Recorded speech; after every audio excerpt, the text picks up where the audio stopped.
வணக்கம், நான் உங்களுடன் சதீஷ். இன்றைக்கி நம்ம சிட்னா கடையில் தான் இருக்கோம். இன்றைக்கி வந்து மாஸ்டர் லீவாக இருந்தாலும் கடை லீவ் விடக்கூடாதுன்னு நானே வந்து சமைச்சு ரெடி பண்ணியிருக்கேன்.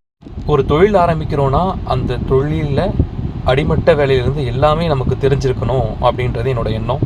நான் செக்கு எண்ணெய் தொழில் ஆரம்பித்தப்போ கிட்டத்தட்ட ஒரு 4 வருஷம் நான் தான் செக்கு ஓட்டிக்கிட்டு இருந்தேன். அதுக்கப்புறம் விவசாயம் வேலைகள் எல்லாமே செஞ்சுருக்கோம். அப்படி தான் விவசாயம் செய்கிறோம்.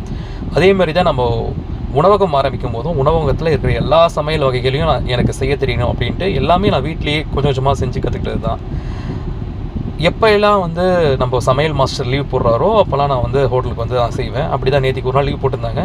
அதனால் ஒரு சுவையான சைவ சாப்பாடு செஞ்சதும் பீட்ரூட் பொரியல், புடலங்காய் கூட்டு, பாவக்காய் வத்தக்குழம்பு, முள்ளங்கி கத்திரிக்காய் சாம்பார், பூண்டு மிளகு ரசம், மோர், அப்புறம் தொட்டுக்கிறதுக்காக அப்பளம். இது எல்லாமே நம்ம வந்து சுவையாக செஞ்சு கொடுத்தோம். வந்திருந்த அனைத்து விருந்தினர்களுமே நல்லாவே சாப்பிட்டு போனாங்க. எல்லா வாடிக்கையாளருமே மிகவும் நல்லா இருந்ததாக சொன்னாங்க. 1 மணி நேரத்தில் எல்லாமே காலி ஆகிடுச்சு. ஆனால் சாப்பாடு சாப்பிட்றீங்க எப்படியா இருந்தது? நல்லா இருந்தது. ஓகேண்ணா. ரசம் எல்லாமே நல்லா இருந்தா? வந்திருந்த வாடிக்கையாளர்கள் அனைவருமே நல்லா திருப்தியாக சாப்பிட்டாங்க. நிறைய வெளி மாநிலத்தவர்கள் வந்திருந்தாங்க. ஆந்திரா, கர்நாடகாலேருந்து எல்லாருமே நல்லா திருப்தியாக சாப்பிட்டுட்டு நல்லா இருக்குன்னு சொல்லிட்டு போனாங்க. Oils, what you used is very good. Okay.